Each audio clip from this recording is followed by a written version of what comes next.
नारी कभी हारी नहीं, उसे हराया जाता है। अरे नारी कभी हारी नहीं, उसे हराया जाता है। लोग क्या कहेंगे, उसे यह कहकर डराया जाता है।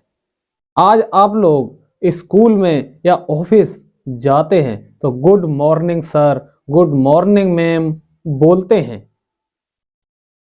ये किसकी देन है? अगर माता सावित्रीबाई फुले ना होती तो सिर्फ गुड मॉर्निंग सर ही होते, गुड मॉर्निंग मैम नहीं होते। आज हमारी माताएं और बहनें जो उच्च पद पर बैठी हैं, राष्ट्रपति से लेकर के एक चपरासी की नौकरी तक हमारी महिलाएं कर पा रही हैं, वो किसकी देन है? माता सावित्रीबाई फुले की देन है। आज हमारी माताएं बहनें पढ़ लिख करके ऑफिसर अधिकारी बनती हैं, ये माता सावित्रीबाई फुले की देन है।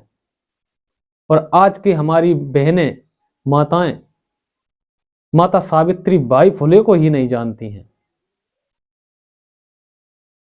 ऐसी माता सावित्रीबाई फुले जिन्होंने नारी सम्मान के लिए इतनी मेहनत और संघर्ष भरी जिंदगी जी, और हमारे समाज की बहनें माता सावित्रीबाई फुले को नहीं जानती हैं। तो दोस्तों, ऐसी माता सावित्रीबाई फुले जिनके ऊपर कीचड़ भी उछाला गया, गंदा फेंका गया, लेकिन उन्होंने अपना संघर्ष करना नहीं छोड़ा। जब माता सावित्रीबाई फुले के ऊपर कीचड़ फेंका जा रहा था, कचरा फेंका जा रहा था, गंदा फेंका जा रहा था, ये चीज अपने पति ज्योतिबा फुले जी को बताई तो उन्होंने सलाह दी कि सावित्री, आप 2 साड़ियां लेकर के जाइए, एक पहन करके जाइए और एक अपने बैग में रख करके जाइए। जब आप स्कूल में पहुंच जाओ तो वहां पे आप वो गंदी साड़ी उतार देना और साफ पहन करके बच्चों को पढ़ाना।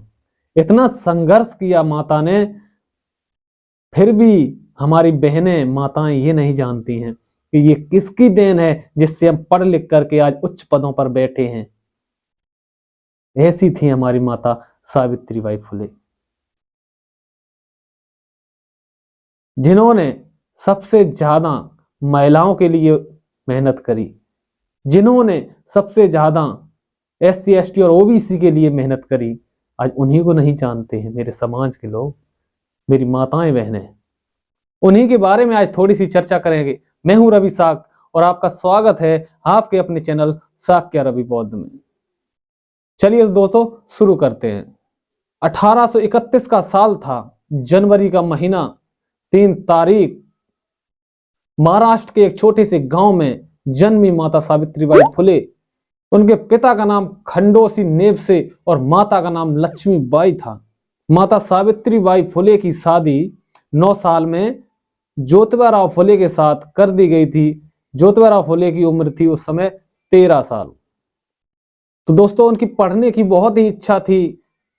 ज्योतिबा फुले ने देखा कि सावित्री पढ़ना चाहते हैं तो वो अपने खेतों में काम करते थे, और जब माता सावित्रीबाई फुले उन्हें खाना देने जाती थी तो वहीं पर उनको थोड़ा बहुत पढ़ाया करते थे।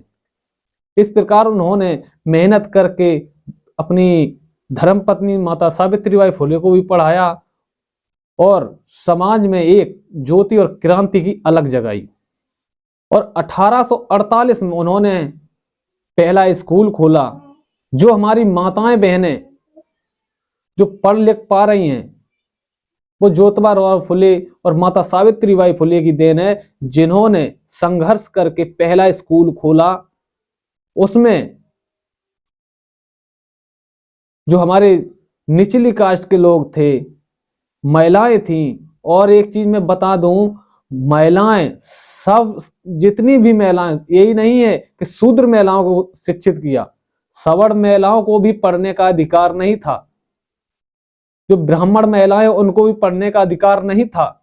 उस माता सावित्रीबाई फुले ने, वो माता सावित्रीबाई फुले ने दिया और उन्हें पढ़ाया लिखाया। लेकिन वही महिलाएं आज सोशल मीडिया पर आकर के उलूल जुलूल बकती हैं तो मुझे बहुत शर्म आती है कि हे महिला शक्तियों, तुम्हें किसने पढ़ाया, किसने लिखाया किसने इस लायक बनाया, शिक्षित बनाया, लेकिन उन्हीं के खिलाफ, उन्हीं महापुरुषों के खिलाफ उलूल जुलूल बकने आते हो। 1851 आते आते 3 स्कूल खोले जा चुके थे, जिसमें 150 के लगभग बालिकाएं इनके स्कूल में शिक्षा ग्रहण कर रही थी। और पहला स्कूल दोस्तों पुणे में भीलवाड़ा में खुला था। इन्होंने लगभग 18 स्कूल खोले। आज के दिन देखा जाए तो 1-2 स्कूल एक व्यक्ति नहीं चला पाता है, जो अच्छा खासा पैसे वाला होता है, लेकिन इन्होंने 18 स्कूल को मैनेज किया। आप सोच सकते हैं कितना संघर्ष किया इन्होंने, कितनी मेहनत की, तब जाके इन्होंने हम लोगों को पढ़ने के अधिकार दिलाए, और जो महिलाएं हैं उनको पढ़ने के अधिकार दिलाए। और लोग अपने स्कूलों में पता नहीं कौन कौन सी देवी को मानते हैं, ज्ञान की देवी। सच तो ये है दोस्तों कि असली ज्ञान की देवी माता सावित्रीबाई फुले हैं। जो लोग हमारी दोस्तों स्कूल टीचर्स या प्रबंधक कोई भी वीडियो देख रहे हैं, उनसे रिक्वेस्ट है कि अपने स्कूल में माता सावित्रीबाई फुले के बारे में बताएं, ज्योतिबा राव फुले जी के बारे में बताएं, और इनकी प्रतिमा अपने स्कूल में लगाएं। इससे ये होगा कि हमारी जो युवा पीढ़ी है, नए बच्चे हैं, नई आने वाली जनरेशन है, वो समझ सकेगी कि हमारे जो शिक्षा के देवी और देवता हैं वो कौन है। दोस्तों, राष्ट्रपिता ज्योतिबा राव फुले और माता सावित्रीबाई फुले के कोई भी संतान नहीं थी। इन्होंने एक ब्राह्मण विधवा महिला से एक बच्चे को गोद लिया था। तो दोस्तों और उनका नाम यशवंत रखा। तो दोस्तों यशवंत के बारे में अभी आगे चलेंगे, बताएंगे, लेकिन उससे पहले ये भी जानना जरूरी है कि जो पहले बाल विवाह होता था, माता सावित्रीबाई फुले और ज्योतिबा राव फुले का भी बाल विवाह हुआ था। 9 वर्ष की माता सावित्रीबाई फुले थी और 13 वर्ष के ज्योतिबा राव फुले जी थे। उनका विरोध इन्होंने दबा के किया और उसको खत्म भी करवाया। और उसके बाद दोस्तों उस समय बहुत सारी रूढ़िवादी परंपराएं थी जिनको इन्होंने लात मारी। उसमें से एक परंपरा ये थी कि जिसका जो पति मर जाता था वो दोबारा विवाह नहीं कर सकती थी, वो विधवा रहती थी। और उसके साथ सबसे बड़ा दोगला काम ये होता था कि उसके साथ दुष्कर्म भी किया जाता था और उन्हें प्रेग्नेंट कर करके छोड़ दिया जाता, जिससे उनकी मजबूरी हो जाती थी कि आत्महत्या करना। उसके लिए भी काम किया माता सावित्रीबाई फुले ने। उसी में से एक ये ब्राह्मण महिला थी जिनका बच्चा उन्होंने गोद लिया, उसे पाला परोसा और पढ़ा लिखा करके डॉक्टर बनाया। और दोस्तों जब संघर्ष करते करते उसी के बीच में एक बीमारी आई, प्लेग की बीमारी में बहुत सारे बीमार लोगों को, बीमार महिलाएं, बीमार बुजुर्ग, बच्चे सारे बीमार हो रहे थे। उनको लाती थी माता सावित्रीबाई फुले और उनके बेटे यशवंत, जो कि उन्होंने क्लिनिक खोल रखा था। वहां पे वो ट्रीटमेंट देते थे, सही करते थे, और उसी बीमारी के चलते चलते माता सावित्रीबाई फुले का निधन हो गया।